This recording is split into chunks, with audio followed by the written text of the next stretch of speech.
Ô, Jesus, fui eu? Não, é o é que daí a partir de agora começa a gravar. Tá. Então, vamos lá, começando a nossa aula. Ficou alguma dúvida da aula passada? Não, só vontade de querer saber mais, de aprender mais. Quase Que ficamos bom. até meia-noite juntas, né? É, né? Deixasse, a gente ficava. Verdade. Tava muito bom a aula passada, muito É produtiva. verdade. Então tá, se não ficou nenhuma dúvida, vamos dar início então, né? Eu volto um pouquinho à questão das concepções pedagógicas e o método de alfabetização, né? E, de novo, a pergunta, né? Por que as concepções pedagógicas interferem no processo da didática da alfabetização? Quem é que já sabe responder? Vamos ver.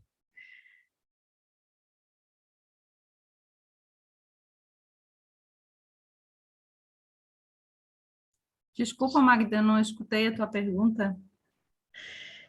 Eu volto um pouquinho, né? Sobre aquilo que a gente conversou na aula passada, e aula passada, as outras aulas também, né? Sobre as concepções pedagógicas e os métodos de alfabetização, né? E por que as concepções pedagógicas interferem no processo e na didática da alfabetização? Dentro daquilo que a gente já estudou, o que que vocês, assim, né, poderiam responder? Oba, a Nilza chegou. Que bom. Tá, vamos lá. Como que interfere, né? Eu acho que tudo tem a ver também com aquela questão da metodologia ali, né? O como Isso. trazer para a criança, né? Uhum. A faixa etária, o que trazer, não é isso? Isso. E entender um pouquinho dentro dessa concepção, né, de como a criança aprende, né, de que forma ela aprende, De que forma e que a gente como vai repassar o conteúdo para ela, né? isso, de como a gente vai passar o conteúdo para ela, percebendo todas as fases, né, que ela tem de desenvolvimento. Então, as concepções pedagógicas elas nos ajudam a entender isso, né? E também nos ajudam a entender como que cada concepção está dentro daquilo que a gente está trabalhando, né? Então, Uhum. é importante a gente ter claro, né, as concepções, por isso que eu passei isso na primeira aula, para que ficasse, assim, ajudasse vocês, né, a perceber o momento que vocês estão dando aula, o que que eu estou usando aqui, por que que eu estou usando, em que isso vai ajudar o meu aluno, né, e como que isso vai proporcionar para ele melhor aprendizagem, né, diante de cada concepção. Então, hoje a gente ainda continua com a concepção construtivista, tá? Que dentro do meu estudo e dentro daquilo que eu me dediquei e dentro da minha prática pedagógica, é a que dá mais resultado, né? Então, por isso que eu vou trabalhar hoje ainda em cima da concepção piagetiana, né? Construtivista. E trazer também mais profundamente a teoria da Emília Ferreiro, né? A pesquisa que ela fez, tá? Então, dentro da concepção pedagógica do construtivismo, né, Piaget, que ele trabalha e ele vai aprofundar, né, e pesquisar sobre epistemologia do conhecimento e o novo momento social da compreensão da aprendizagem, que é isso que a gente está passando atualmente, né? A gente está percebendo que o momento social precisa de uma compreensão diferente, porque as crianças também estão diferentes, o mundo está diferente, a sociedade está diferente, né? Então a gente precisa dessa compreensão de aprendizagem mais atualizada, digamos, né? Mais aprofundada também, né? E dentro dessa nova perspectiva sobre a memória, que Piaget nunca foi contra a memória, né? Pelo contrário, ele coloca que dentro da memória vai ter aqueles três conceitos que a gente viu na aula passada, né? Que é a assimilação, a acomodação e a equilibração, né? A gente vai ver um pouquinho mais à frente, de forma mais detalhada. Emília Ferreira, uma pessoa simpática, muito agradável, e realmente ela foi, e é ainda, né, um expoente mundial da pesquisa sobre o pensamento humano, e principalmente sobre a psicogênese da língua escrita, né, que ela aprofundou a pesquisa dela, e através da pesquisa, a gente aproveita muita coisa que ela traz, e é claro que, através do conhecimento dela e de né, toda, toda a dedicação dela, a gente acaba desenvolvendo um processo de alfabetização bem mais, digamos, socialmente adequado para esse momento, tá? E é claro que ela não é método, tá? Emília Ferreiro não fez método, ela procura deixar isso muito claro dentro da pesquisa dela, né? Ela fez uma pesquisa e, através dessa pesquisa, ela descobriu várias fases que a criança passa, né? Que a gente vai ver um pouquinho mais à frente, e cada fase que a criança passa, ela desenvolve um nível de aprendizagem e de compreensão, né, da língua escrita, tá? Então, ela foi orientada por Jean Piaget, né? Ela é argentina, e ela investigou o processo de aprendizagem da escrita e com seus resultados influenciou fortemente a educação brasileira, que foi muito bom, né? Então, as pesquisas da Emília Ferreiro, ela estudou e trabalhou com Piaget e se concentrou, o foco dela, né, nos mecanismos cognitivos relacionados à leitura e à escrita. E por que ela se concentrou justamente nos mecanismos, né, cognitivo da leitura e da escrita?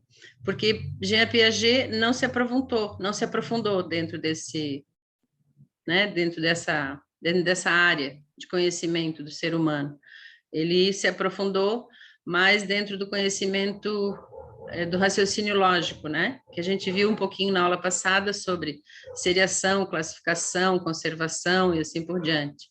Porque ele viu que, através desses conceitos, ele conseguia entender muita coisa, né, de como a criança aprende, como o ser humano aprende, e como ele organiza o seu pensamento, e através da organização do seu pensamento, ele avança, né, na aprendizagem, através daqueles conceitos, né, seriação, conservação e classificação, tá?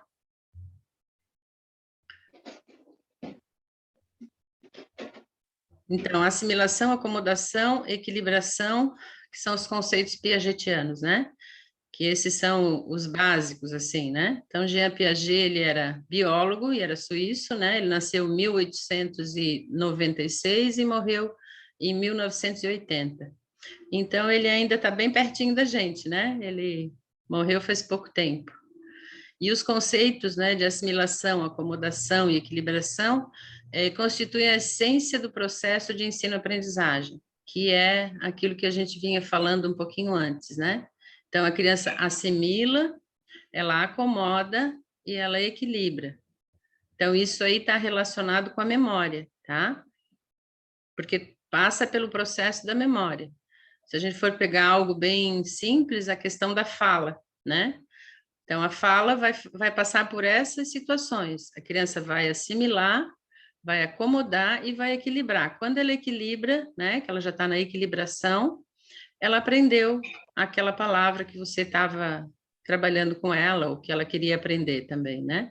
A gente percebe muito isso quando a criança está aprendendo a falar e ela começa a falar, um exemplo, né? Ah, eu quero aua, né? E você diz para ela, você quer água. Então, ela vai assimilando aos pouquinhos, e daqui a pouco ela acomoda, e daqui a pouco ela equilibra, e ela diz, mamãe, quero água. Porque o guá, né, é um pouquinho difícil para a criança inicialmente pronunciar, né? Então, isso é dentro desse processo. E aí há um processo de memória, né? Porque de tanto ela repetir, né, eu quero água, ela começa a colocar a palavra de forma correta, né? Adaptação e organização, que também está dentro desses três conceitos, né? adaptação e organização dos conhecimentos recebidos pelo aluno em busca de um equilíbrio, parte integrante da aprendizagem. Então, aqui também, né, é importante. A criança adapta, né, aquele conhecimento e ela organiza aquele conhecimento. E é praticamente aquilo que a gente faz também diariamente, né? Você está vendo algo novo, você procura na tua memória, né, no teu banco de dados, né, que o nosso cérebro é um grande computador, você procura dentro daquele banco de dados e ali você organiza, né, aquela informação e a partir daquela organização você consegue relacionar ou reorganizar aquele conceito. Que se a gente olhar rapidamente, foi o que aconteceu quando eu perguntei para a Catarina, o que é pé e mão, né? Que dá um problema lá na creche dela.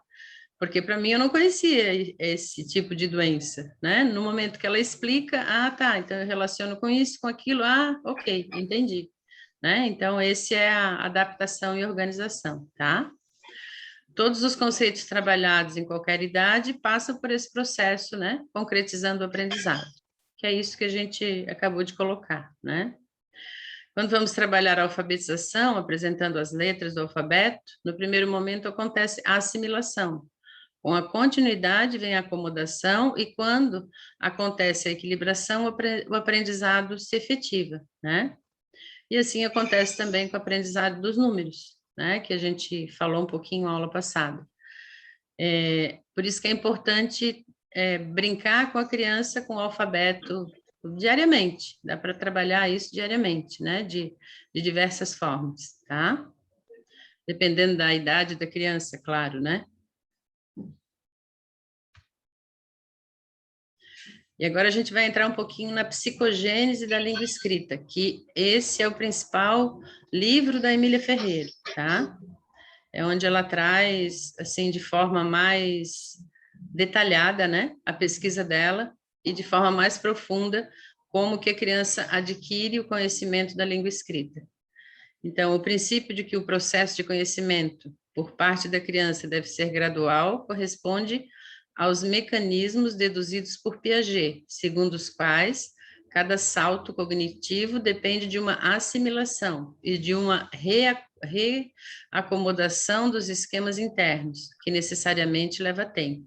Então, de novo, aqui é aquela questão, né? Assimilação, acomodação e equilibração.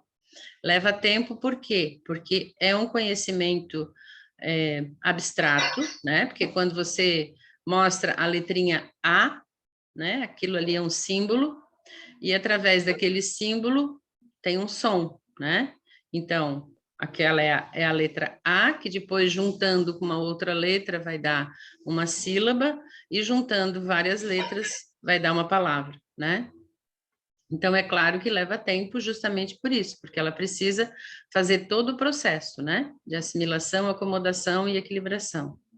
A psicogênese da língua escrita é uma pesquisa que mostra que as crianças constroem diferentes ideias sobre a escrita, que isso é bastante interessante na pesquisa da Emília Ferreira, né? E ela mostra de forma detalhada, assim, um exemplo rápido, né? Aí tu pede para a criança escrever formiga, ela vai escrever letras pequenininhas, assim, né? Formato pequenininho. Aí tu pede para ela escrever trem, ela vai escrever várias letras, porque ela vai fazer o quê? Uma representação, né, daquele objeto. Então, a formiga é pequena, então deve ter letras pequenas. O trem é grande, então deve ter letras grandes e deve ser escritos com muitas letras. Então, é isso que ela começou a observar, que a criança tem hipóteses, né, sobre a língua escrita, mesmo antes de ela estar alfabetizada. E elas resolvem os problemas e elaboram as conceituações, que é isso, né? Então, quer dizer, ela elabora um problema nesse sentido, né? Resolve o problema nesse sentido. E conceitua também, né? Aí, se tu mostra a palavra trem para ela e pergunta, essa palavra é de um objeto grande ou de um objeto pequeno? Ela também diz a mesma coisa, é algo pequeno. Se tu mostra a palavra formiga, que é grande, né? A palavra formiga, em relação à palavra trem, ela vai dizer, não, o trem é um objeto pequeno, né? Então, essa é a questão da conceituação. Aí entra o que pode ser considerado uma palavra, com quantas letras ela é escrita e com qual ordem as letras devem ser colocadas. Também isso é interessante, porque para a criança, ela percebeu assim, ó, se tu coloca para a criança ler babá ou papá, né, que tem repetição de sílabas, né, se tu colocar ba, é, no caso, é uma pessoa que vai fazer um trabalho, né? A babá. Porém, para a criança, babá ou o bebê babou, né? Que seja tal. Para a criança, babá não existe. Essa palavra não dá para escrever e não dá para ler, né? Então, são situações que a gente vê que muitas pessoas aí começaram a criticar algumas cartilhas, né? Que trazia a questão, o boi baba. Quer dizer, o baba ali para a criança era muito difícil ela decodificar, né? Quando ela ia aprender naquela cartilha. E a Emília Ferreiro demonstrou isso através da pesquisa dela, que é uma realidade, né? Então, essas hipóteses se desenvolvem quando a criança interage com o material escrito e com os leitores e escritores que dão informações e interpretam esse material, né? Alguma dúvida até aqui? Tranquilo? Tranquilo. Pois não, Cese? Não, Pode eu falar. disse tranquilo. Ah, tá bem. Então, a teoria psicológica e epistemológica de Piaget, né? Tendo como base de referência a teoria, né, psicológica e epistemológica de Piaget, a pesquisadora Emília Ferreiro mostra que a criança constrói seu sistema interpretativo, ou seja, pensa em diferentes hipóteses para construir seus conhecimentos.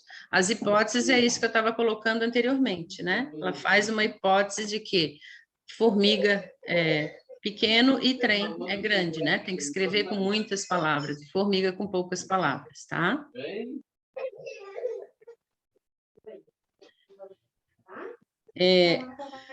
As duas pesquisadoras que trabalharam junto, Emília Ferreiro e a Teberoski, né? Não sei se vocês já leram alguma coisa da Teberoski.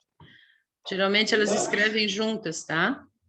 Elas acabaram fazendo um trabalho mais profundo, né, em relação a essa questão da língua escrita. Então, elas observaram que na tentativa de compreender o funcionamento da escrita, as crianças elaboram verdadeiras teorias explicativas que assim se desenvolvem. Então, elas perceberam que a criança tem o nível pré-silábico, o nível silábico, o silábico alfabético e a alfabética. O silábico, alfabético e a alfabética estão bastante próximas, né? As hipóteses de cada hipótese, tá? São chamadas hipóteses, as conclusões desse estudo são importantes do ponto de vista da prática pedagógica, pois revelam que os pequenos já começaram a pensar sobre a escrita antes mesmo de ingressar na escola, que era aquilo que a gente vinha falando, né? E todos eles precisam de oportunidades para pôr em jogo o que sabem. Então, aqui ela diz muito assim, percebam em que momento a criança está. Seja um pesquisador, né, dentro da tua sala, que isso Piaget falava muito também, que nós professores devemos ser, né, eternos pesquisadores. O que ele queria dizer com eternos pesquisadores? No sentido de que, enquanto você está trabalhando com a criança, você ficar sempre observando como é que ela está aprendendo esse conteúdo, como é que ela está desenvolvendo mentalmente aquele conceito que eu estou passando, né? Então, a partir desse momento que você se torna um pesquisador, você vai colhendo informações sobre, né, como a criança está adquirindo aquele conhecimento, e através dessa, né, enquanto você colhe esse conhecimento de como a criança está processando, né, você vai também elaborando novas estratégias de trabalhar aquele conteúdo com aquela criança. Então, Piaget trabalha muito a questão do erro, e para ele o erro nada mais é do que um grande, digamos assim, uma grande oportunidade para o professor perceber como ele pode desenvolver o conteúdo de forma diferente, né? Então, se você mostra... Vamos pegar as formas geométricas, né? Se você mostra um círculo para a criança e ela diz o nome de uma outra fórmula, né? De uma outra forma geométrica. Ah, isso é um quadrado, né? Aí você olha assim, pô, mas isso aqui é um círculo, né? Redondo, tal. Já conversei, já trouxe esse conceito, assim por diante, né? E daí você começa a ver que você precisa trazer outras situações para que ela vivencie e que ela perceba que aquele objeto é um círculo e não um quadrado. Ou então você traz o quadrado e você traz o círculo junto, e você aí começa a fazê-la observar qual é a diferença do círculo e do quadrado. E outra coisa que ele traz muito, e que é muito legal dentro da teoria de Piaget, é nunca dizer que está errado, tá? Sempre dizer assim, você percebe isso como um círculo. Agora, se eu pegar essa outra fórmula, né? Essa outra forma geométrica e mostrar, né? O que que você vai... Isso aqui, tem ângulo reto, vamos passar o dedinho, vamos ver, esse aqui né? É circular, é redondo, né? Então, esse aqui se chama círculo e esse aqui se chama quadrado. Quer dizer, nesse momento, você está observando e fazendo a criança perceber de forma concreta que são dois conceitos diferentes, porque são duas formas diferentes, né, de se apresentar aquela figura, e por isso elas têm nomenclatura também diferente, né? Então, é um momento que você pode aproveitar para aprofundar de como você pode passar aquele conteúdo. Que daí, de novo, e volta a questão social e do momento que a gente está vivendo, né? Um tempo atrás, se a criança mostrasse um círculo, ela dissesse que era um quadrado, a represária seria grande, né? Não, isso aqui já foi explicado, não é círculo, né? É um círculo, não é um quadrado. Por que que você não aprendeu? Você não prestou atenção? Daí vinha toda, né? Vamos dizer assim, toda uma retórica do professor, fazendo com que aquela criança muitas vezes se inibisse, né? E o aprendizado dela também fosse prejudicado, né? E atualmente daí com a teoria de Piaget, que ele traz esse conceito, né, de que o erro não é erro, o erro é só um processo que ainda a criança está aprendendo, e traz também esse conceito de que o professor deve ser um eterno pesquisador, faz com que a gente, enquanto profissional, esteja sempre à frente, né, e procurando formas e maneiras e possibilidades de trazer para a criança aquele conceito que a gente quer que ela desenvolva e quer que ela adquira, né? Então, dentro dessas três aqui, a gente vai passar e vai aprofundar. Ficou dúvida quanto à questão do erro? Porque essa parte é bastante interessante e bastante importante. A gente percebeu o quanto a gente pode fazer com o erro da criança, né? Porque muitas vezes a criança traz para a gente o erro, e se tu pergunta, né, por que que ela está percebendo daquela forma, muitas vezes ela te explica por que que ela está percebendo daquela forma. E só o fato de você perguntar por que que ela está percebendo daquela forma ajuda você também a entender, né? Como é que está o cognitivo daquela criança e de que maneira você pode auxiliá-la. Ou seja, em que momento o nível daquela criança está, né? Como a gente viu na aula passada. Alguém fez aquele exercício que a gente viu das canetas, das massinhas? Não? Cese também não? A Nilza também não? Semana eu não consegui. De repente eu faço amanhã. Semana que vem eu venho com novidade. Ótimo. Não, não fiz também não, porque eu estou no remoto, então já não tem como fazer, não estou conversando com as crianças, só à distância mesmo. Tá. E a Nilza também não? A Nilza está no remoto também? Não, eu estou no presencial, mas não fiz também. Eu estou até afastada, porque eu estou com suspeita de Covid, então estou... Oh, meu Deus, tomara que não seja, né? Que é uma coisa bem chata. Esses três conceitos aqui, o pré-silábico, silábico, silábico alfabético e alfabético, vocês já tiveram esse conceito, já se aprofundaram nele? Ou é o primeiro momento que a gente está vendo? Como é que está? Eu só ouvi falar, na verdade, quando eu comecei a dar aula, que eu ouvi essas palavras, né? Eu comecei a me perguntar, mas o que que é isso? Para que é isso? Como que é isso? Sim, E claro. aí eu fui, e aí eu fui ler alguma coisa sobre isso mas é uma coisa assim bem complicadinha. Isso. Eu trouxe bem explicadinho hoje, tá? Bem detalhado, bem. A Catarina já tinha visto? Muito por cima também, assim. Eu sempre trabalhei no infantil, então, Ah, sempre tá. ali no pré-lab, Uhum, nunca passou muito disso, assim. tá. E a Nilza também? Também não, só que tu falou outro dia lá no começo, na primeira aula. Ah, legal. Então vamos aprofundar. Beleza. Então, a hipótese pré-silábica, né? É aquela criança que não percebe a escrita como uma representação do falado. Geralmente ela está na hipótese pré-silábica. Ela se caracteriza em 2 níveis. No primeiro nível, a criança procura diferenciar o desenho da escrita, identificando o que é possível ler. Então, que é aquilo que a gente colocou, né? Outra palavra que a criança diz que não dá para ler é as palavras monossílabas, né? Tipo sol, pá, outra monossílaba, sol, pá, mel, né? Que só tem uma sílaba. Lua, né? Então, essas palavras não é possível ler.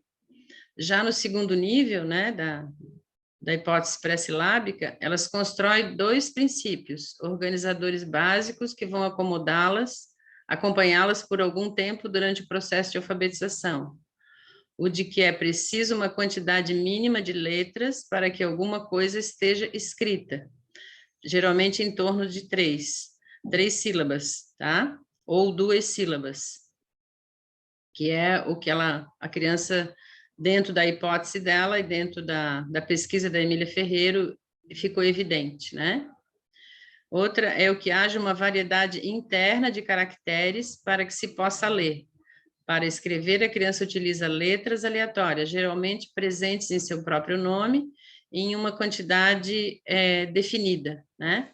Então, tu pede para ela um exemplo disso, né? E isso eu fiz bastante na turma de pré-escola. A gente pedia para a criança fazer um desenho, né? Ou seja, desenhar uma árvore ou o que ela quisesse, né? Pode até ser um desenho livre. Só que sempre quando ela desenhava, com 6 aninhos, né? Pode fazer com 5 também, mas com 6 aninhos, a gente pedia para ela escrever ao lado o que ela desenhou. Então, era muito bonitinho, assim, muito interessante, porque geralmente ela fazia isso. Ela pegava letras do nome dela e daí ela ia tentando, né, organizar aquelas letras com o desenho dela.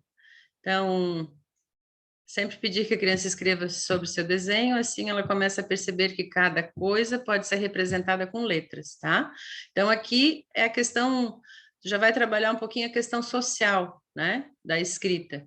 A escrita é uma representação daquilo que ela está desenhando. Então, o desenho é uma representação, o desenho é uma comunicação, mas a letra também é uma comunicação, né? Então, o que dava para a gente observar, né? Ela escrevia o A, o R, o N e o U. Aí, quando a gente pedia para ela ler, ela tentava colocar, né? Ela apontava para o A e dizia ar, para o R ela dizia vô, para o N ela dizia re, e só que ela colocou uma letra a mais. Daí ela dizia re. E daí a gente escrevia embaixo, né? Como que ela estava dizendo a palavra e fazia essa relação assim com as flechinhas, né? E daí quando ela acabava, né, que a gente fazia esse trabalho, logo embaixo, eu aqui acabei não colocando, mas logo embaixo ali do árvore, eu pedia para ela assim, né? Posso escrever do meu jeito? Como é, né? posso escrever do meu jeito, árvore?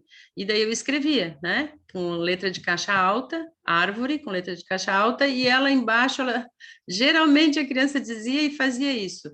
Posso copiar? Eu digo, pode copiar. Então, é uma coisa muito querida e muito gostosinha, porque a partir desse momento a criança começa a observar que o desenho dela tem um significado também de escrita. E aí faz com que a criança comece a trabalhar as hipóteses de uma forma muito leve, muito tranquila, né?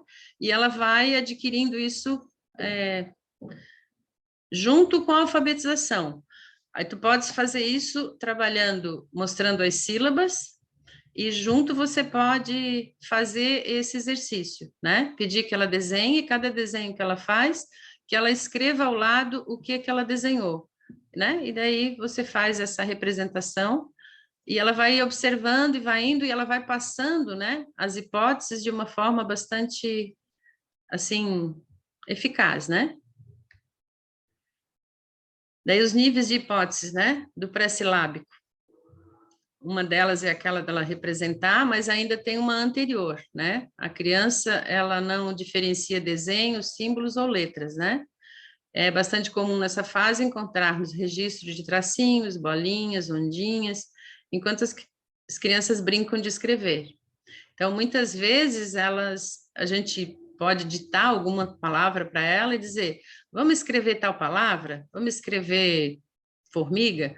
E ver como que ela escreve formiga. Vamos escrever trem? E deixar ela escrever da forma dela.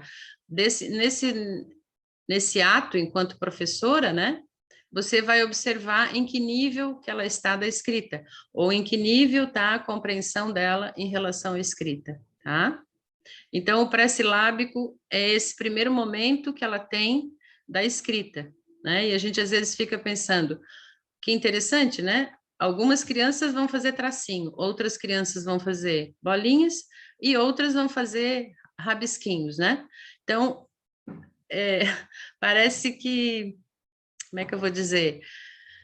É uma forma dela observar o mundo da escrita e que dentro de cada fase ela se representa da mesma forma. Então, geralmente uma criança de 4 anos, de 3 anos, né, se ela já tem uma evolução tranquila, ela vai fazer isso aí. Já uma de 5 anos, se ela já tem um conhecimento do alfabeto, se ela já escreve o nomezinho dela, se ela já reconhece o nome dela, né, de forma escrita, ela vai usar as letras do nome dela, tá?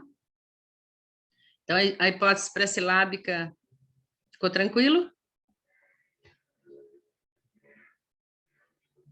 Ficou? Tá. Agora a hipótese silábica, né? Os alunos que estão nessa hipótese passam por uma significativa evolução, pois eles compreendem que a escrita é a representação da fala e estabelecem relações entre grafemas e fonemas, percebendo os sons da sílaba e atribuindo a cada sílaba uma letra, que pode ou não ter o valor sonoro convencional. Então, aqui vai ter aquelas crianças que vão ter essa relação do valor sonoro, né? Então, se ela vai escrever, desenhou uma vaca, e ela vai escrever sobre a vaca, ela vai procurar o V para representar o V da vaca. E tem aquelas que não, que ainda não tem esse valor sonoro convencional, então elas vão colocar qualquer letrinha, né?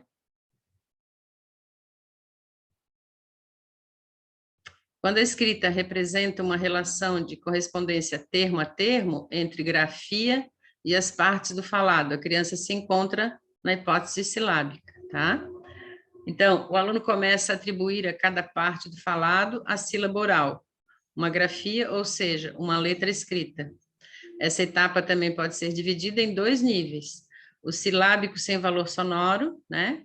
Que é aquilo que a gente coloquei um pouquinho anteriormente. A criança vai trazer qualquer letra, e o silábico com valor sonoro, ela já traz, né, a vogal, a consoante, e muitas vezes é bem comum isso acontecer também, tá? Então, ela vai escrever vaca, ela escreve o V e o C, tá? Ou, muitas vezes, ela escreve o K, porque daí tem o Catarina não, tem o Catarina, claro, né? Mas tem também o K de Kátia, né, na sala, tem o Keila, tem vários outros nomes que começam com o K, né? Então, às vezes ela traz esse valor sonoro com as consoantes, e muitas vezes ela traz o valor sonoro só com as vogais. Aí, quando ela traz só com as vogais, é bastante interessante, porque ela começa a dar sabe, ela começa a não entender, ela diz, não, mas aqui é é a mesma letra, mas não é a mesma letra que eu quero colocar, né? Se ela vai escrever vaca, tem o A e o A, né? Porque o V e o C, mas se ela só coloca as vogais, por que valor sonoro? É como se ela tivesse a audição dela, quando ela fala em vaca, ela só escutar o A e o A. E a outra que traz a consoante, ela só escuta o V e o C, né? Então, tem uma diferença de percepção sonora e que depende de cada criança. Então, não é uma constante isso, tá? Tem umas que vão trazer as consoantes e outras crianças vão trazer as vogais.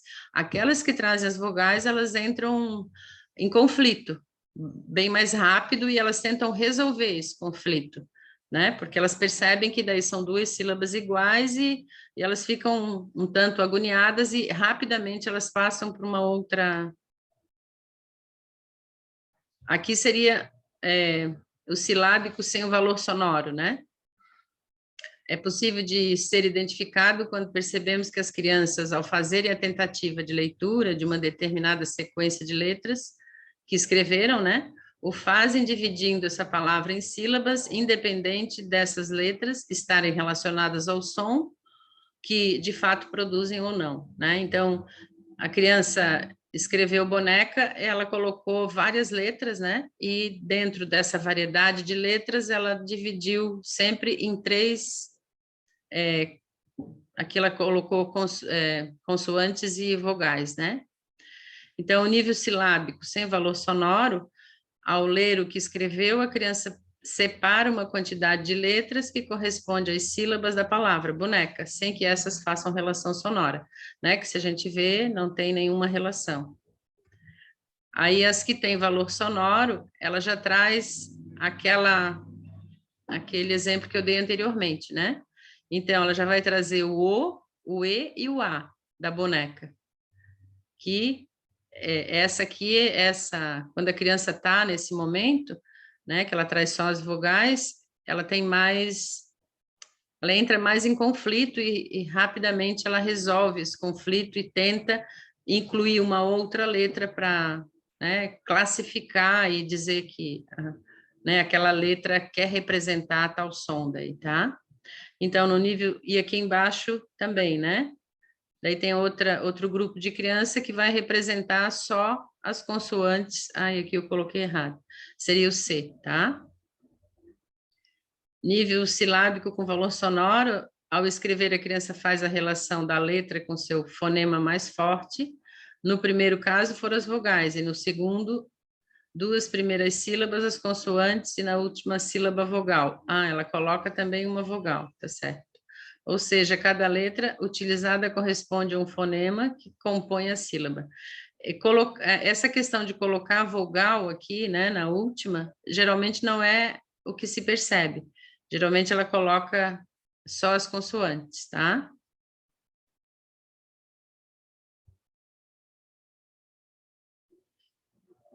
Agora o silábico alfabético, né? A hipótese silábica alfabética corresponde a um período de transição no qual a criança trabalha simultaneamente as duas hipóteses, a silábica e o alfabético, né? Ora ela escreve atribuindo a cada sílaba uma letra, ora representando as unidades sonoras menores e os fonemas.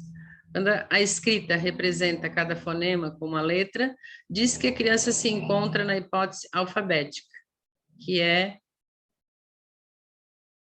aqui, né? Ela vai representar cada sílaba com uma letra, tá? E nesse estágio, né, os alunos, a criança ainda representa erros ortográficos, mas já consegue entender a lógica do funcionamento do sistema da escrita alfabética, que, no fundo, é isso aqui, tá? Eles trazem, né, a professora faz um ditado ou pede para eles copiarem, ele vai escrever, né, macaco dessa forma, pedra dessa forma, bota dessa forma, café dessa forma, aqui cavalo iniciando com o K, né? Terminando com U, e assim por diante.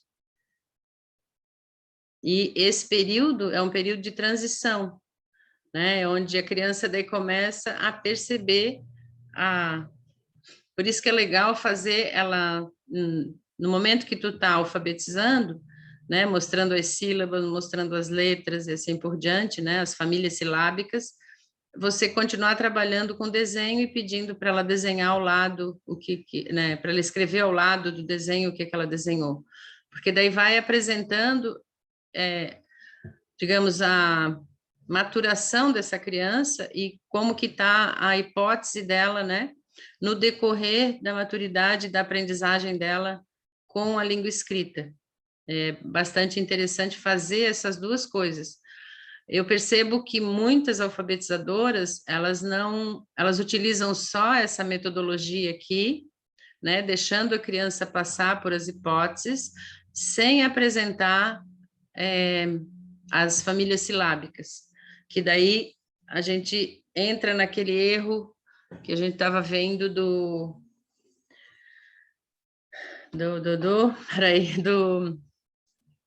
sistema lá, né, o analítico e o... Me ajuda, Cesi. É o analítico e o sintético. Sintético. Isso, do analítico e do sintético. Por que eu pedi para a Cesi? Porque a Cesi, na outra aula, falou bem bonitinho qual é que era um e qual que era outro. Mas acho que a Nilza sabe, a Catarina sabe também, né? Porque a gente já estudou bastante agora, né? Ficou bem claro para vocês o que é o sintético e o analítico?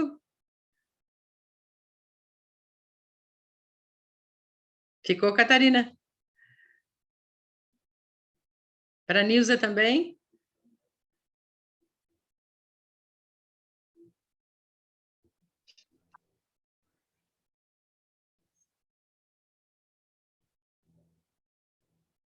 Ficou, Nilza? Tranquilo? Eu acho que ela está tendo problema no áudio dela, está conectando. Tinha caído, agora conectou de novo. Ah, que bom. Mas para ti tá tranquilo esse conceito? Eu vou trazer daqui a pouco ele de novo, tá? Aqui é interessante. Sim, tá tranquilo, eu não tinha escutado. Tá. Aqui eu trago como a gente fazer uma sondagem de nível, né, de alfabetização que a criança se encontra, como que daria para fazer, né? A primeira ideia seria fazer um ditado e nesse ditado iniciar por uma palavra polissílaba, né? E em seguida uma outra palavra trissílaba e depois uma dissílaba e por último uma monossílaba. E sem que o professor ao ditar marque a separação das sílabas, claro, né? Deixar a criança escrever da forma dela, até para que perceba como é que está tendo essa percepção, né, da audição de cada grafema e de cada fonema, né? Então, nas monossílabas, o professor diz, né, agora eu quero que você escreva pá, né? O aluno para um instante, tentou contar, que daí para ele pá é tem um som só, né? Ou seja, só tem uma parte. E aí ele fica contando com os dedos e ficou um pouco incomodado, demorou bastante até se manifestar, mas essa não dá para escrever. Fica só uma letra, isso não pode. Então, percebe que quando a gente apresenta, né, as palavras monossílabas, é melhor não trabalhar inicialmente na alfabetização com esse tipo de palavra, né? E com o comentário o professor conseguiu, né, entender, né, que a criança entrou em conflito, pois pensava que só se pode ler ou escrever palavras com 3 ou mais letras, e ao mesmo tempo tinha construído a hipótese de que para cada emissão sonora, uma letra basta. Então, aqui é um outro momento que você, enquanto professor, pode observar, né, como que a criança, em que nível ela está, e como que você pode ajudar ela para avançar, né? Então, palavras e frases para fazer a sondagem da alfabetização, né? Borboleta, matemática, cocada, casa e o par, né? Ou o sol também, né? E depois você pode trazer uma frase, né? Uma frase que também não tenha sílabas complexas, né? Ou seja, a mula leva a mala cai na lama. Então, são frases com palavras e com sílabas simples, né? E que elas têm, todas elas têm 4 sílabas, né? A não ser aqui o cai e o na, né? Mas aqui daí são o cai, talvez a gente podia mudar para uma outra palavra aqui, que isso aqui vai dar uma dificuldade para a criança ler se ela ainda está na percepção anterior que palavra com um som só não dá para ler, né?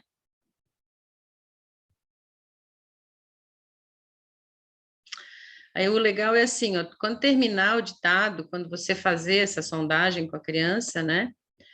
É muito importante que você peça para ela ler o que ela escreveu, né? Porque daí, por meio de interpretação, sobre a própria escrita, durante a leitura, é que se pode observar se ela estabeleceu ou não relação entre o que escreveu e o que lê em voz alta, ou seja, entre o falado e o escrito, ou se a criança leu aleatoriamente, né? E isso eu vi numa live da Universidade Federal, da UDESC, a Universidade Estadual de Santa Catarina, né? Eles passaram semana passada, e elas estavam, porque daí eles têm como se fosse uma consultoria com a UDESC, né, e com os profissionais da UDESC, e a UDESC daí fez um questionário para as escolas, as professoras alfabetizadoras do estado, né, para ver qual o método que eles estavam utilizando e em que momento as crianças estavam, né, em que nível, né, de aprendizagem as crianças estavam dentro da alfabetização. E eles perceberam que muitas professoras responderam o questionário e colocaram a seguinte questão: o meu aluno, ele só escreve e não lê. Então, isso denota um problema real, assim, sabe? Quer dizer, se o aluno só escreve e não lê, né, é porque realmente vai ter um problema posterior, né?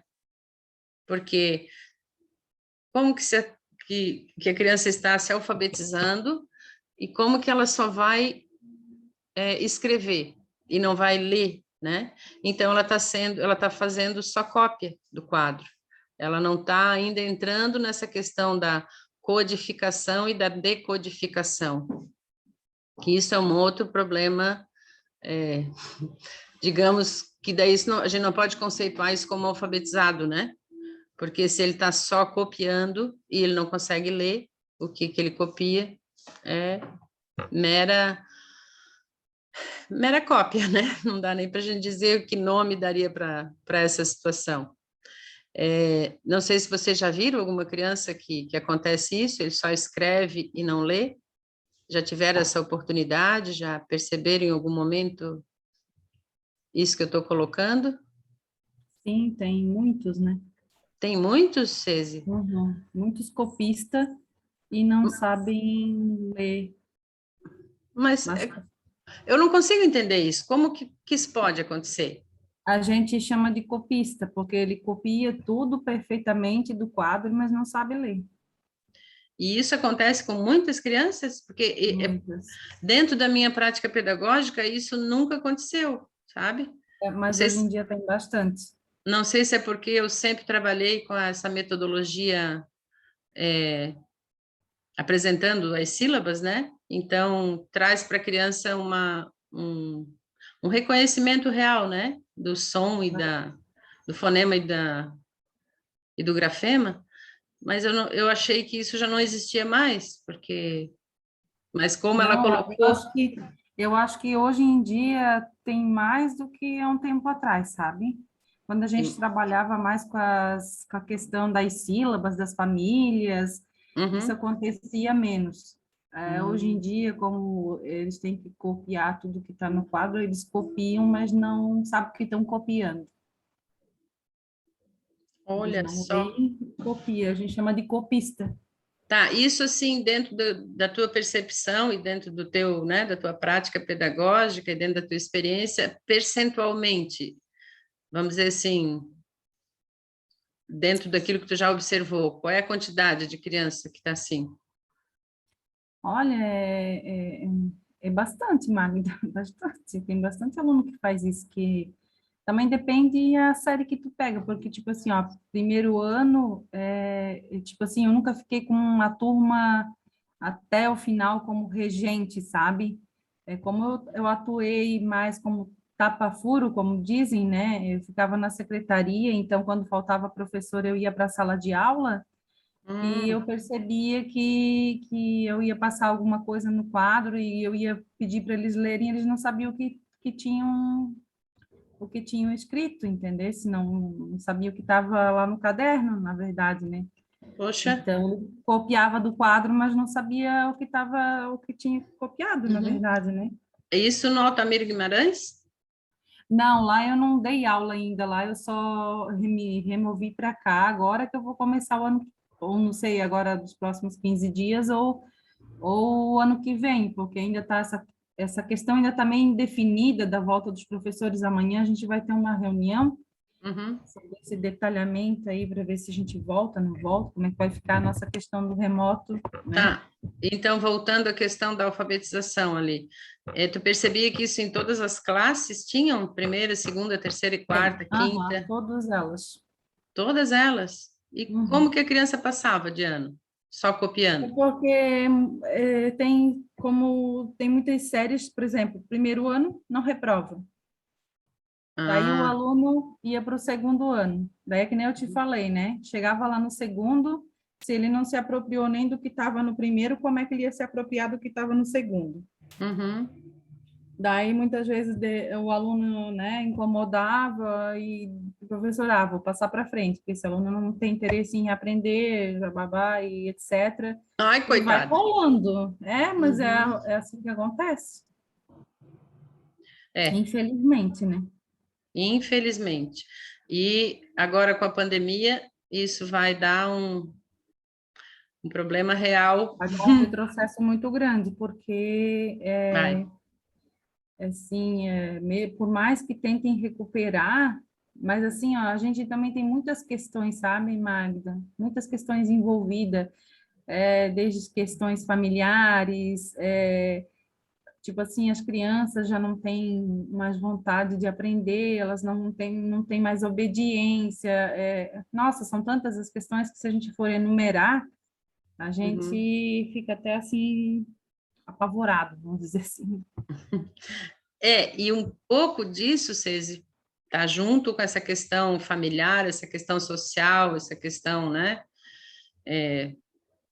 social praticamente, né?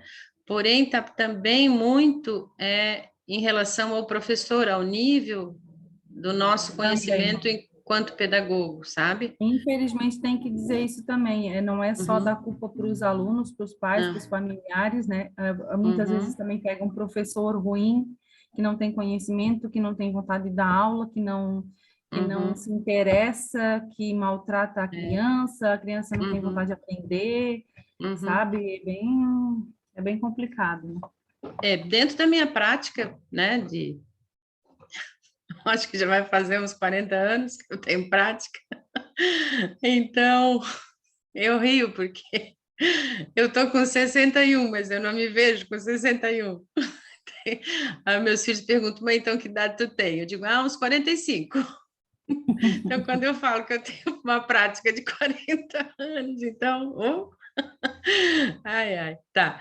O que que eu observo? A questão que quando a criança não apresenta vontade de aprender está muito relacionada ao profissional que está ensinando, entendeu? é que muitas vezes ele também não sabe como ensinar, ele não sabe por que que ele está ensinando, ele não sabe o que realmente que ele quer ensinar, né? Então, muitas vezes ele pega algo do livro, ou que está no currículo, ou que está na BNCC, que ele tem que fazer, mas ele não tem o objetivo real de onde ele quer chegar com aquele, né, com aquele conhecimento com a criança. O que é aquilo que ele está desenvolvendo, aquele conceito que ele está desenvolvendo, onde que vai dar para a criança um real aprendizado posterior, né? Quando o professor não tem essa capacidade ou essa possibilidade, geralmente a turma é indisciplinada, isso eu vi dentro dos meus 25 anos como diretora pedagógica de uma escola, né, que era visível o professor que tinha todo entendimento do que ele queria fazer, por que ele queria fazer, o conteúdo e tal, quer dizer, a turma ficava em silêncio, né, a aula toda, os 45 minutos. Agora, o professor que entrava, que tinha, né, um planejamento mais ou menos, assim, não tinha muita logicidade no que ele queria passar ou por que ele queria passar, a indisciplina era incrível. Então, a gente dizia, poxa, mas com o professor tal, as crianças ficam quietas. Com outro professor, as crianças, né, estão totalmente indisciplinadas. E daí a gente ia começar, né, trazer esse professor, conversar com ele, perceber onde que ele queria chegar com aquele conteúdo, por que ele queria dar, nananana. Muitas vezes ele também não sabia. Ah, não, está no livro, estou passando. Tá, mas qual é, né, a ideia de passar esse conteúdo? Tem uma sequência, esse conteúdo está relacionado com alguma coisa? Geralmente a questão da geografia e da história. Se o professor não tinha essa, né, essa dinâmica, isso era bastante difícil. Como na matemática, como no português também, né? Português também é bem complicado. Porém, então, voltando, né, o interesse das crianças está muito relacionado também ao interesse de nós profissionais da educação, né, como pedagogos. Então, por isso que é legal, né? Ensinar, aprender, estar sempre se reciclando, sempre aprofundando o nosso conhecimento, porque realmente as crianças elas vão rapidamente e a gente, né, tem que ir junto com elas. Aqui tem uma questão do processo, né? Após essa sondagem, né, do fazer o ditado com a criança, ver em que nível que ela está e como que ela está, onde o professor terá a realidade das crianças e dos níveis encontrados, deve passar e apresentar o alfabeto e as sílabas. Quando você vai apresentar o alfabeto e as sílabas, um erro muito comum, que a gente vê isso também em muitas cartilhas, nos livros de alfabetização, né, é apresentar as vogais juntas, né? Então, aí apresenta o ai, o oi, o ui, o ei e tantas outras, né, que faz assim, não tem, muitas vezes, e fica, né, fazendo a criança memorizar. Então, esse tipo de representação, segundo Emília Ferreiro, de acordo com as hipóteses, né, da língua escrita, não dá para ler. Então, isso acaba confundindo a criança, fazer esse tipo de exercício. Então, é legal que a gente também perceba que esse tipo de exercício ele não é adequado, né? Então, se vocês tiverem que...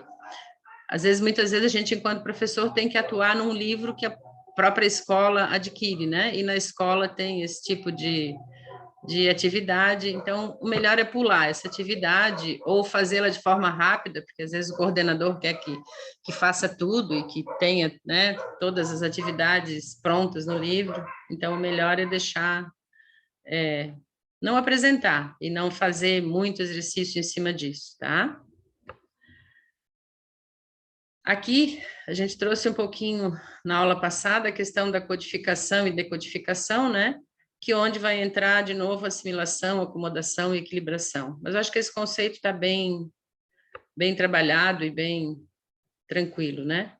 Que daí aqui a gente falou um pouquinho também na aula passada e a gente acabou parando aqui na aula passada nessa lâmina, que eu ia jogar ela lá para cima, mas não sei por que ela não foi, né?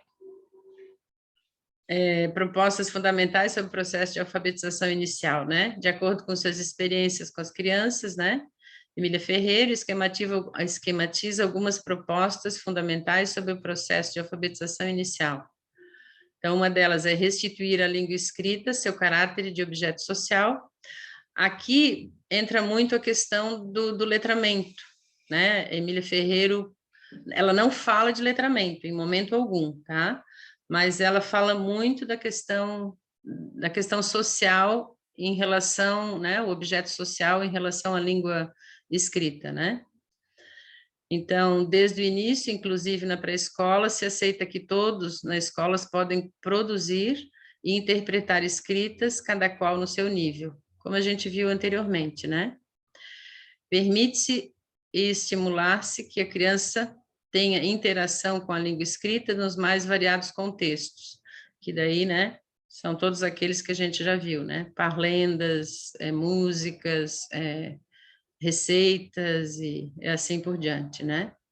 Que como a gente colocou na aula passada, só tomar um cuidado para não se perder, que é o que muitas pessoas e muitos alfabetizadores estão passando, né? Eles acabam pegando esses textos variados por estarem dentro de um conceito do letramento, né? No caso, visando só a questão social da escrita, né? E eles acabam ficando muito nessa questão dos textos variados e contextos, né? E acabam esquecendo do processo da alfabetização, né? Então, permite-se o acesso quanto antes possível à escrita do próprio nome, que é uma coisa que a Emília Ferreiro também traz, e ela traz de uma forma muito didática. A gente vai ver isso na próxima aula, como trabalhar o nome da criança e todas as formas de você desenvolver, né, esse trabalho com o nome da criança, porque isso vai dar todo assim, um aparato para ela, né, todo um conhecimento que vai ajudar muito na alfabetização. Não se supervaloriza a criança supondo que de imediato compreenda a relação entre escrita e linguagem, né? Então, o que ela deixa de conceito é isso, né? Deixar a criança passar por as hipóteses que ela tem que passar, não supervalorizando isso, né? De imediato, porque a construção da língua escrita, né? Para conhecimento cognitivo, ele é realmente um processo e ele precisa de um tempo para ser adquirido. Então, isso foi uma outra experiência que eu vou trazer para vocês um pouco mais à frente. Eu fiz uma cartilha, eu construí uma cartilha, né? E ali a gente fez todo um processo de alfabetização, trabalhando o primeiro livro só 4 sílabas, só 4 consoantes, né? Então, a gente trabalhou o ma e o lá, o cá, o ma, o lá, o cá e o na. Foram essas 4 consoantes que a gente trabalhou e trabalhando essas consoantes durante 3 meses. A partir do momento que a gente passou para o outro livro, né, que a gente passa para o outro livro, muitas crianças, por terem feito todo esse processo de forma muito lentamente e muito tranquila, assim, elas já começavam a dizer, já sei, vamos se a gente apresentasse o pá, né? O pá e o a vai dar o pá, o p e o e vai dar o p e o i vai dar pi, já sei como é que é. E muitas, então, acabavam tendo uma autonomia na alfabetização, de uma forma muito rápida e muito tranquila, tá? Então, realmente é um processo, mas se você desenvolve um processo de forma adequada, isso dá um resultado muito interessante. Eu agora vou, como eu estou trabalhando na prefeitura aqui de Biguaçu, sou a gerente pedagógica, e como eu tenho essa cartilha, tem muitas crianças que estão com problema de alfabetização na rede, né? Então, eu vou usar esse meu projeto, esse meu trabalho, né, como piloto numa escola para a gente ver qual é o resultado dentro, né? Porque daí a gente vai pegar crianças de várias idades, né? Não vamos pegar crianças só de 6 anos ou 7 anos. Vamos pegar aquelas crianças que estão com problema de alfabetização em séries subsequentes, né? E daí a gente vai usar agora, vai começar acho que meados de setembro, outubro e novembro. Então, dentro desses 3 meses, a gente vai fazer uma avaliação e daí, conforme, vai ser usado para toda a rede. vai ser uma experiência muito interessante, vai ser um desafio muito grande. Vai ser lindo de fazer. Então, por isso que eu bato tanto nisso, é importante a gente trabalhar dentro de uma metodologia, que a gente saiba o que a gente está fazendo e o porquê a gente está fazendo e onde a gente quer chegar, né? Então, facilita bastante daí o processo. Aqui o método analítico, né, que a gente veio, que eu estava falando anteriormente para vocês, e por que é importante ter uma análise crítica sobre o método, os métodos de alfabetização, né? Ou seja, o método analítico, ele insiste no reconhecimento global, e tenho observado que muitas alfabetizadoras estão usando esse método ainda, por ele ter muita...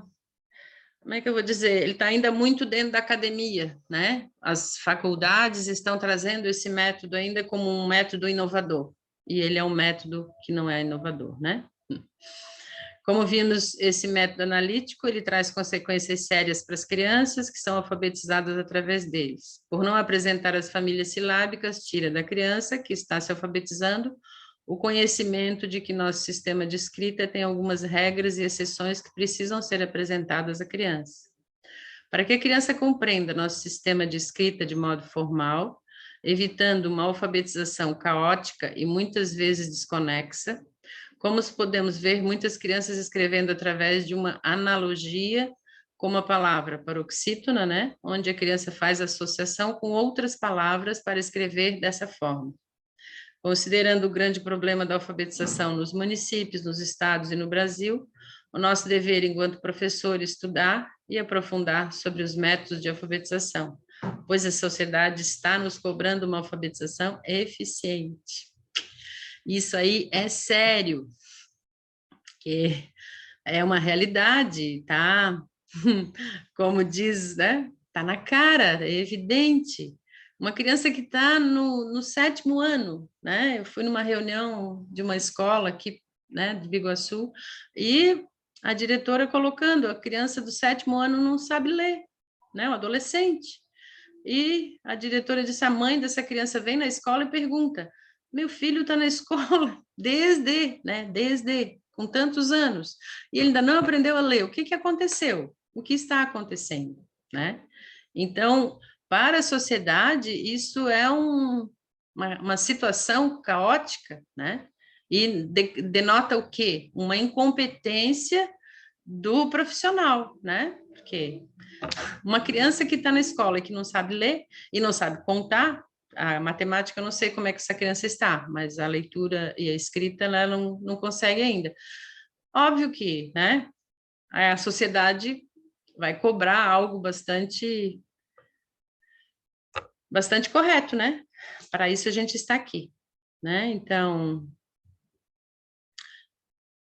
os princípios linguísticos que a língua portuguesa do Brasil está estruturada estão incluídos nas regras ortográficas, as regras grafofônicas, as regras sintáticas, as regras semânticas da linguagem escrita. Quando apresentamos a língua escrita de forma estruturada e planejada, ou seja, apresentando as sílabas simples, as sílabas complexas, dessa forma possibilitamos uma alfabetização eficaz e eficiente, evitando o problema, né, da paroxítona.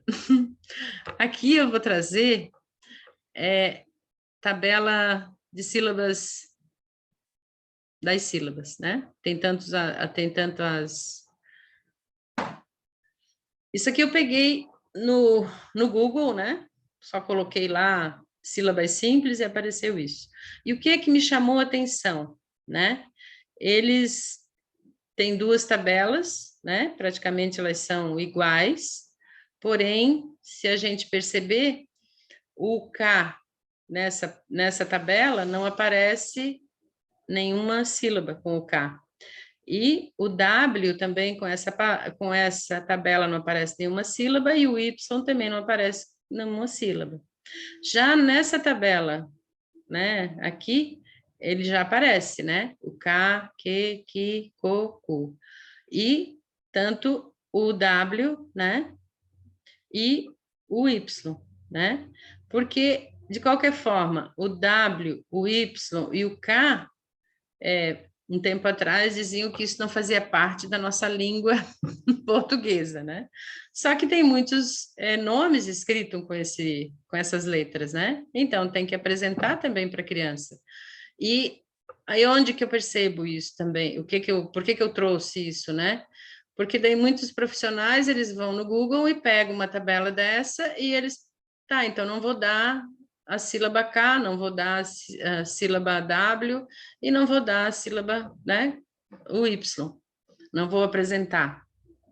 E daí é onde está desenvolvendo tantos equívocos, né, sobre a alfabetização. Porque tem que apresentar, não tem como não apresentar. É lógico, né? Não é que não tem como não apresentar. Muitos profissionais não estão apresentando as sílabas, né? Então, mas não vou ficar muito nisso, porque outra coisa aqui, né? Equívocos de algumas apresentações. Aqui, se vocês verem, né? Ba, bebe, bobu, tá? E daí aqui ele coloca K, e depois ele coloca o C, si e o co, cu. Tudo na mesma família. Percebem? Que é um outro problema, né? Quer dizer, o som, lógico que o grafema aqui é o mesmo, né? É o C, é o C, é o C. Só que o som aqui é outro. Então, não pertence a essa família. Então, o que que eu observo com isso? Está tendo tanta confusão, está tendo tanta incoerência, que muitas vezes isso aqui está acontecendo e o profissional da alfabetização não está nem se dando conta, que ele está apresentando algo que não é coerente, né? Como aqui também, ó, o G, né? O G e o G, o Go e o Gu não poderiam estar aqui nessa família, né? Porque esse G, ele não é, o som não é o mesmo, né, da família. Isso fica claro para vocês? Ou é muito complicado?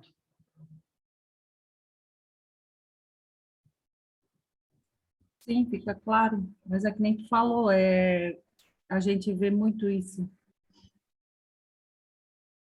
Isso é uma constante, então? É. Uhum. Até outro dia eu estava ouvindo, eu não sei onde foi que eu vi que ele falou que não era o quê de queijo, só que eu não me lembro o porquê e o quanto, que às vezes a gente esquece das coisas, sabe? Uhum. Que não era de queijo.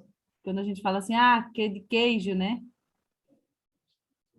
E daí eu não Tá. lembro o porquê, mas tem essas coisas assim, a gente vê bastante.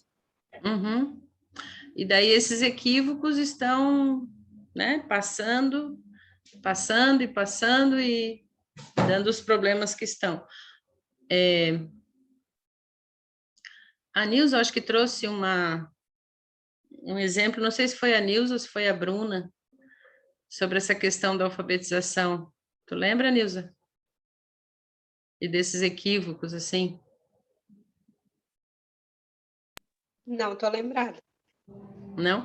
Mas tu tens visto isso? Tens acompanhado alguma coisa dessa forma como eu estou colocando? Não estamos acompanhando tão de perto, não. A tua escola é só ensino infantil? É só educação infantil. Ah, a Catarina também. Eu lembro Oi? que há um tempo atrás a gente não só tinha, por exemplo, a família do Babebi Bobu e não tinha o Bão. Daí depois surgiu o Bão junto, né? Algumas tabelas, como tem ali, trazem o Bão junto, né? Vamos supor, Aqui, né? né? Café, fifó, fufão, né? Sim. Isso. E antes a gente não tinha essa questão aí. Também não sei Uhum. se é certo, se é errado, eu não sei dizer. Esse bão, cão, dão. Isso, Porque não é que é certo nem errado, né? É que, tipo, isso aqui tu vais apresentar para a criança num outro momento, né? Primeiramente, você vai apresentar só até o ba, bebe, bobu, até o bu, né? E esse bão, o cão, o dão, que daí já entra nas sílabas complexas, né? Tipo balão, né? Que já entra o ão, em tantas outras palavras, né? Fogão, e por aí vai, né? João.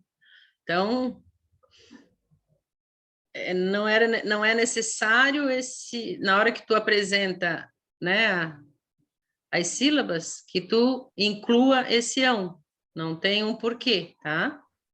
Assim, logicamente, né? Sim. Então, eu trouxe isso aqui um tanto para ilustrar e para a gente, quando for procurar algo, né, na internet, ficar um pouco atento, né? Porque a internet, ela coloca uma variedade de situações, né? E daí a pessoa escolhe aquilo que ela quer. Mas muitas vezes, se a professora alfabetizadora não tem ideia, né, disso, e não tem um aprofundamento sobre a questão da psicolinguística, né, que é o grafema e o fonema, ela vai por esse erro aqui e ela atrapalha a criança, né? Então, porque ela atrapalha por quê? Porque daí aqui começa com Gá, né? Vamos dizer, eu pegar aqui o Gá, Gê, Gui, Gogu, né? Começa com Gá. Só que daí aqui já não é G, é G, né? E aqui já é Gi, e aqui já é Go, e aqui já é Gu. Então, vocês percebem que apresentando dessa forma não facilita, atrapalha, né? Que aqui eu trago uma outra situação também, né, do nosso sistema da língua escrita e suas peculiaridades de grafemas diferentes e fonemas iguais, né?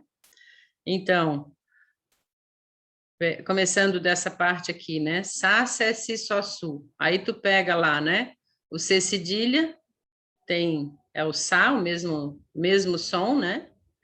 Daí o C, que não tem cedilha, tem o som de SE.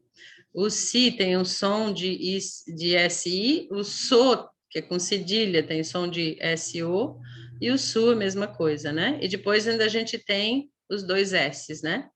Então, se vocês observarem, se a gente não apresentar para a criança, né, as sílabas, ela, obviamente, ela vai ter bastante dificuldade, né? Então, isso ocorre porque essas duas consoantes representam o mesmo fonema, quando formam sílabas com a vogal I e com a vogal E, sendo pronunciada da mesma forma. O G, o Gi e o Gi, né? Quer dizer, se eu digo giasse e digo girafa, e se eu digo jiboia e digo jipe, se vocês não estão me acompanhando na minha leitura, jipe, jiboia, girafa e giasse é tudo gi. E daí qual é o gi? Né? Então, aqui também entra essa questão de mostrar para a criança, de fazê-la perceber, né? A mesma coisa com gelo, gema, jeito, Jericó, e que esse jeito aqui, ó, se a gente for observar nas redações da maioria dos adolescentes, esse jeito é com G, com G, né? Não é com J. Muitos escrevem com G, porque é o mesmo som, né? Aqui é a mesma situação, né? O que e o que, né? Então, o que com som de que, de K, E, né? E o que com som de K, I. Então, esse som é o mesmo, mas a escrita é diferente, né? Mesma coisa com K, Cocu, né? Casa. Muitas crianças escrevem o casa, cavalo, como vocês viram ali anteriormente, né? Com som de K, né? E o que, né? Kelly, aquele. Então, que é o caso aqui, ó. Se a gente observar por que a criança lá escrevia paroxítono daquela forma, ela pega essas situações aqui, né? E ela daí faz as relações dela, ela faz, voltando lá para o conceito, né, de Piaget, ela faz uma assimilação, dela faz uma acomodação e uma equilibração. Ela pega o que ela já tem de entendimento ou de, né, ela já sabe, e ela vai e anexa aquela palavra que ela quer escrever. e é onde ela muitas vezes acaba escrevendo incorreto, né?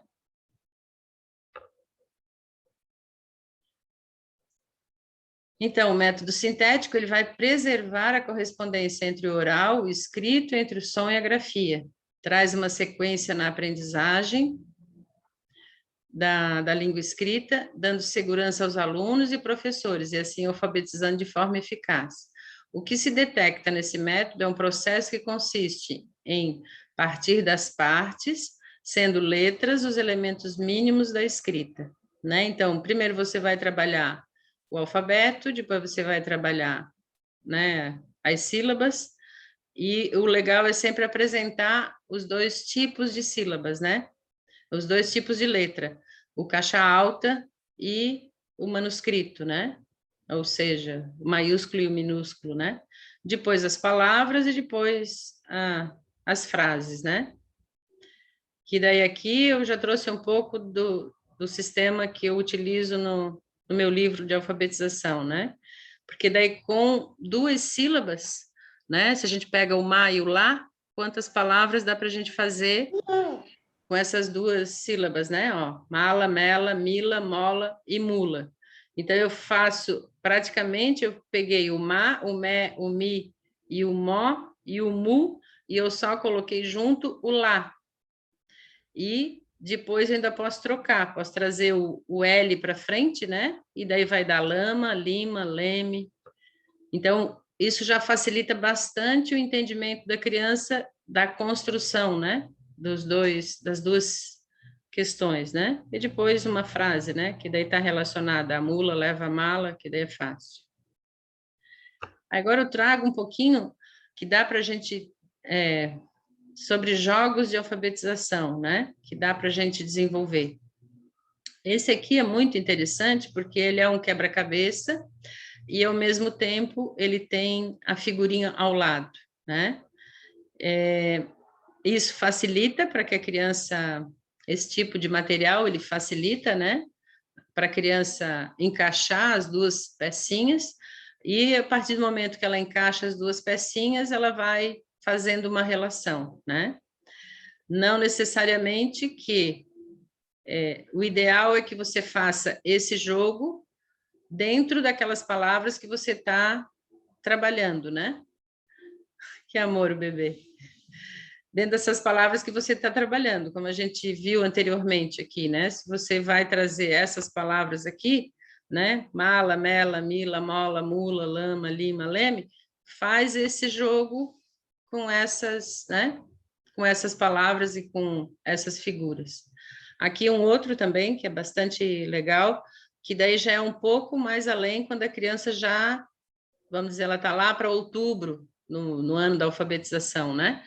Porque aqui ela já tem daí um conhecimento grande, né, das letras, da escrita, do som, né, de cada letra. Então, aqui você pode também trazer esse tipo de brincadeira, que é bem legal. Aqui tem um outro também que eu achei bem interessante, que a palavra é, né? Então, você vai ter as letrinhas aqui e a criança vai construir dentro desses quadradinhos, né? A palavra. E que tu pode fazer isso com aquele velcro, né? Até tinha uma professora que fez esse material, era muito interessante. E daí a criança, enquanto brinca, ela vai desenvolvendo, né? Dentro do momento dela e a professora, no início, ela fazia esse material aqui, e junto com esse material que tinha a xícara, né? Ela trazia vou pegar aqui de volta. Ela trazia isso aqui, ó. Ela trazia, vamos dizer, né, lata. Ela trazia já junto aqui, não separado, tá? Ela fazia um cartaz único, né, um desse aqui, quadradinho assim, né? Único, tinha a lata aqui e a lata escrito aqui. Então, quando a criança vinha aqui, né? Vamos considerar que aqui tivesse uma lata. Então, a criança teria a lata, ela deixava grudadinho aqui ao lado, no início do trabalho, né? E deixava daí a criança copiar. Ela pegava as letrinhas e ia colocando aqui. Então, aqui dá uma construção E aqui, né, quando ela deixava aqui ao ladinho a lata, a figura, né, e a palavra escrita, dava a possibilidade dessa criança copiar. Mas à medida que ela ia copiando, ela, claro, ia adquirindo esse conhecimento. A ideia não é copista, né? Porque, puxa vida, isso não é legal. Aqui, daí, embaixo tem outro também, que é um outro joguinho bem fácil de fazer e bem tranquilinho, assim, né? Daí você coloca velcro aqui, e deixa as letrinhas, né? E a criança vai colocando e vai formando as letrinhas. Esse é bem interessante também. Porque daí tu pode fazer aqui e deixar para a criança e depois pedir que ela copie no caderno, que ela copie na folhinha, que depois ela faça, depois de copiar, ela faça um desenho. Então, a partir dessa brincadeira, dá para fazer várias outras, né? Esse aqui também eu achei bem interessante, que é uma roleta do alfabeto, né? Então, você coloca uma letra aqui no meio, e daí, dependendo de onde parar, a criança pode ou escrever, ou pode falar né, o nome da figurinha, né, que parou, né? Esse aqui é bem... Pode ser com pinça, com prendedor, e daí por aí por diante, né?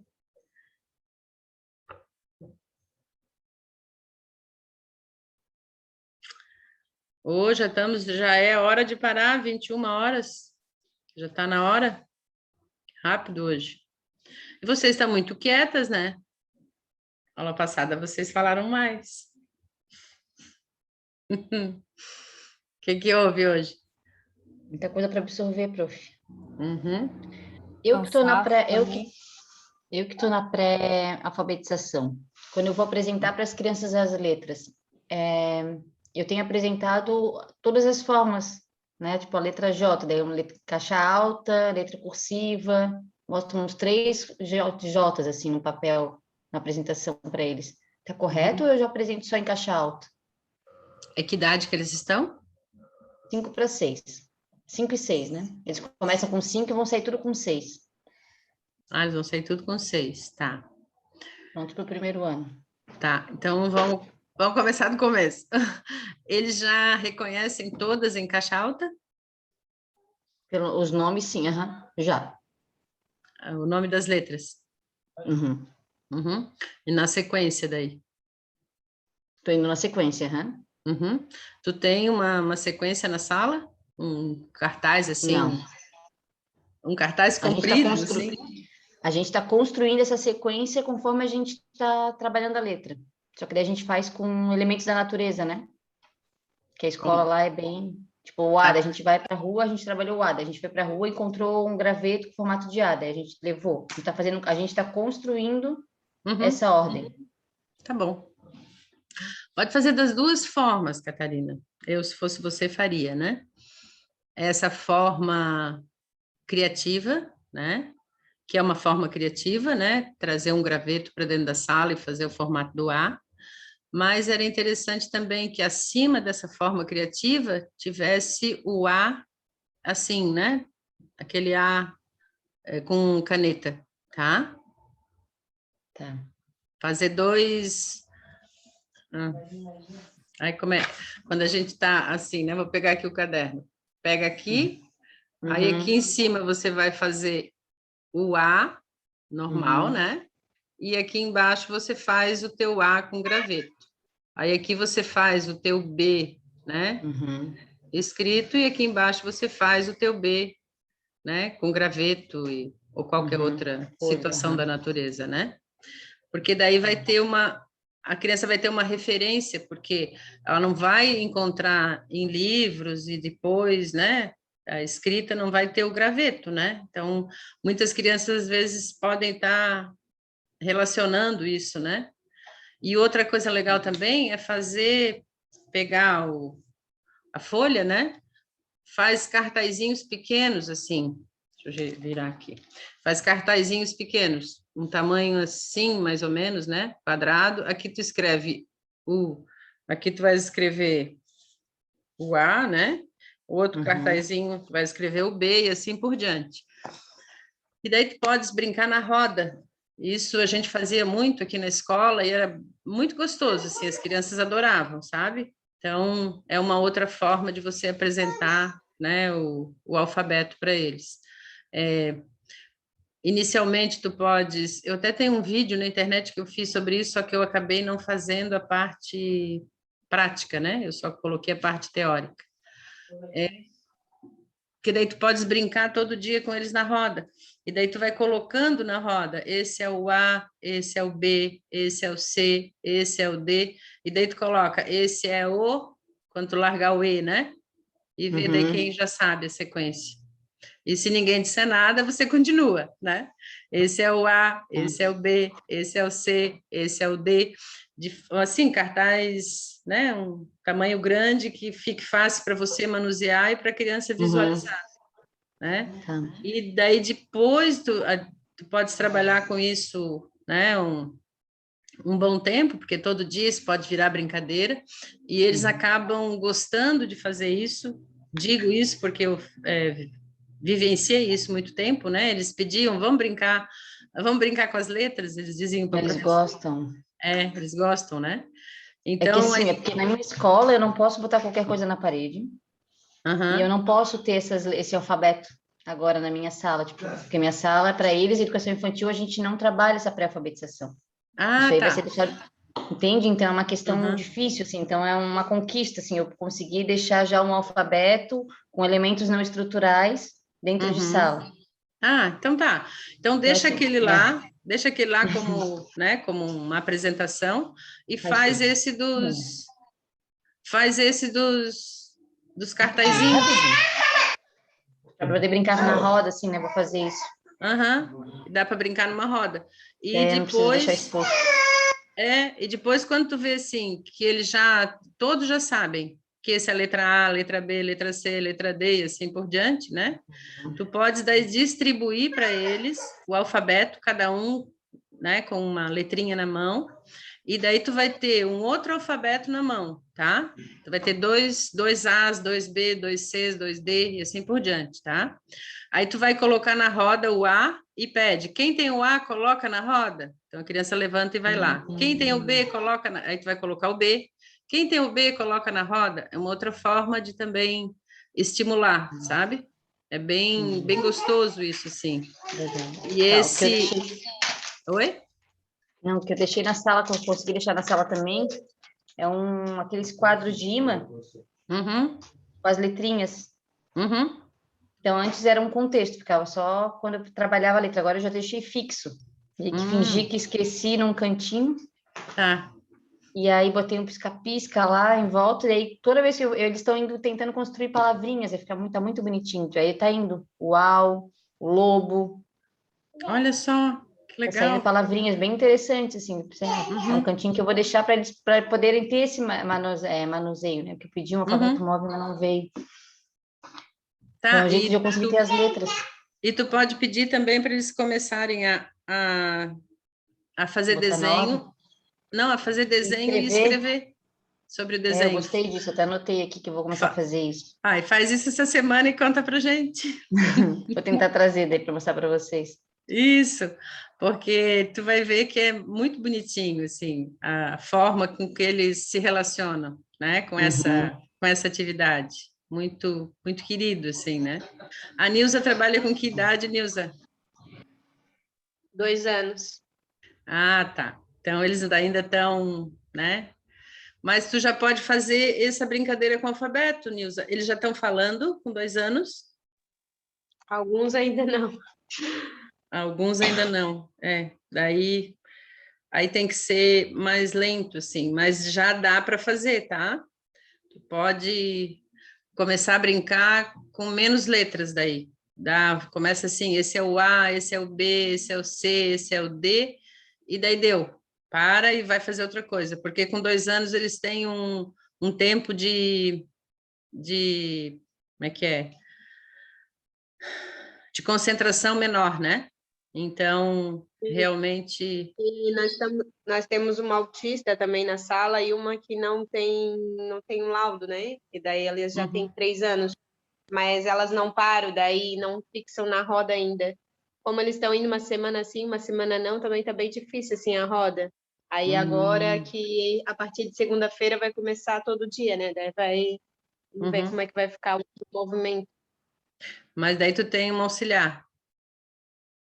Sim, somos em 2.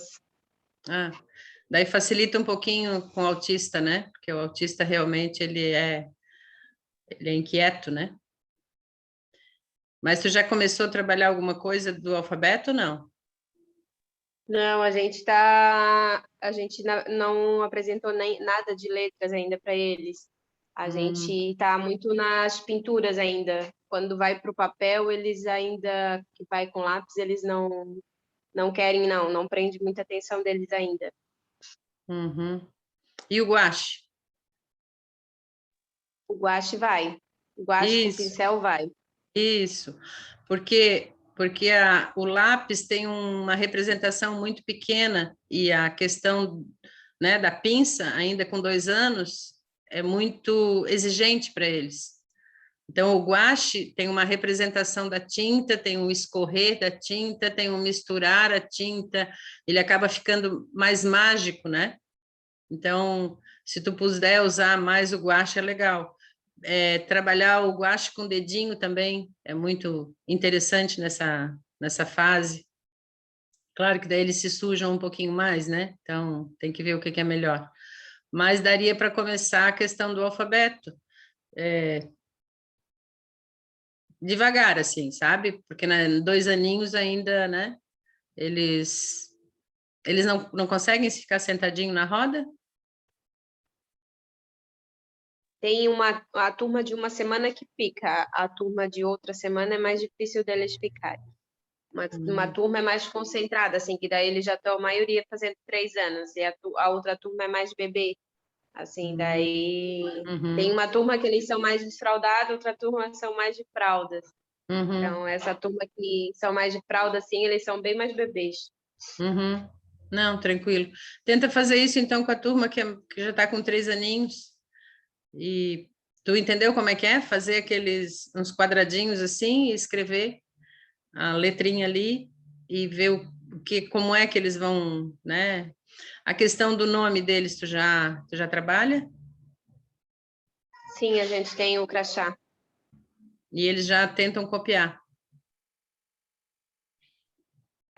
Na verdade, a gente usa para a hora da chamada, né? A gente usa, mas eles não tentam rabiscar nada ainda, não. Porque eles estão bem faltosos também, como eles vêm uma semana fica em casa, tem criança que tem uma turma mesmo que eles são bem faltosos. Aí agora que vai ser todo dia que a gente acredita que eles vão ser mais assíduos, né? Ah, legal. É o momento, né? Daqui a pouco esse vírus vai embora e tudo fica normal. Ou então a gente se adapta a esse novo momento e vamos, né? Vamos se adaptando e fazendo. Ok. Terminamos por hoje. Iniciamos a aula que vem. Pode ser segunda ou a maioria de vocês vai ter feriado? Não tem. Não? Também não tem feriado. Eu também não. Só segunda-feira, dia 6, então? Segunda-feira, dia 6. Legal. Perfeito. Então tá. Nos encontramos na Beleza. segunda, então. Obrigada por hoje e até Obrigada também. segunda-feira. Tchau, tchau. Beijo, boa noite. Beijo, boa Tchau, noite. boa noite. Beijo. Tchau, tchau.